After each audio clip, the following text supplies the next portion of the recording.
हाय बच्चों, hello everyone, this is Garima Goyal and welcome to NEET Adda 24/7। तो बच्चों, आज मैं आपको बताने वाली हूँ how to crack NEET 2026 in 8 months. मेरे को 12 साल हो चुके हैं पढ़ाते हुए, जिसमें से 6 साल तो यूट्यूब के बच्चों को ही मुझे हो गया है गाइड करते हुए। देखो बच्चों, नीट का एग्जाम कभी बहुत टफ भी आता है, कभी बहुत ईजी भी आता है, कभी बिल्कुल डायरेक्ट एनसीईआरटी बेस्ड भी आता है। तो सबसे पहले जो अक्सर बच्चे गलती करते हैं वो सुनते हैं कि अच्छा ये बोल रहे हैं कि इस बार हार्ड पेपर आया तो आप HC वर्मा कर लीजिए, ये सब कर लीजिए। But stop. आपको तीनों लेवल के क्वेश्चंस लगाने हैं, बेसिक भी, लॉजिकल भी, कॉन्सेप्चुअल भी एंड टफ क्वेश्चंस भी। बट एक तरीका होता है हमेशा पढ़ने का, अगर वो तरीका आप शुरुआत से फॉलो करते हैं तो आपको परेशानी नहीं होती और आप अपने टाइमलाइन के अकॉर्डिंग मॉक टेस्ट पेपर को भी पूरा टाइम दे पाते हैं, रिवीजन को भी पूरा टाइम दे पाते हैं, क्रैश कोर्स के लिए भी टाइम होता है, डिटेल सिलेबस भी कर पाते हैं, डीपीपीज भी सॉल्व कर पाते हैं, रेगुलर टेस्ट भी लगा पाते हैं। बट इन सब के लिए हमें क्या चाहिए? रेगुलर होना चाहिए।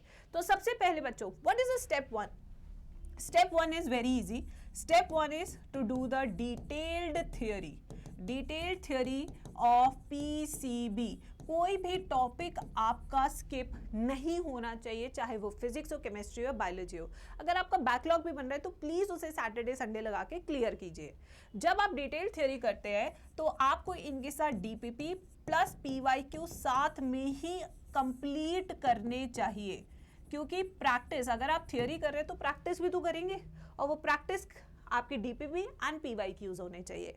तो टेक्निकली आपने एक बार सिलेबस कर लिया, एक बार प्रैक्टिस भी कर ली। Now step number 2, now once you have done the complete syllabus by December तक आपका पूरा हो जाना चाहिए। फिर उसके बाद आता है आपका रिवीजन। ना रिवीजन के लिए बहुत सारी जगह आपने देखा होंगे, क्रैश कोर्स होते हैं, वन शॉट वीडियोस होती है, ये क्विक रिवीजन के लिए होती है। इस टाइम पे आपको बनाए हुए अपने हैंड नोट्स को सबसे ज्यादा यूज करना चाहिए रिवीजन के लिए। और इस टाइम पे आपको लगाने चाहिए पार्ट सिलेबस टेस्ट। कौन से लगाने चाहिए? Part syllabus test. Part syllabus test क्या होते हैं? एक साथ पूरा सिलेबस ना आके कुछ कुछ पोर्शन में आता है, तो उससे क्या होता है कि आपकी एफिशिएंसी पर चैप्टर इंक्रीज होती है। फिर उसके बाद आता है स्टेप 3। स्टेप 3 आता है बच्चों आपका मॉक टेस्ट। मॉक टेस्ट कम से कम आप टारगेट बनाइए 80 से 100 टेस्ट आपने फुल सिलेबस वाले पक्का लगाने ही लगाने हैं।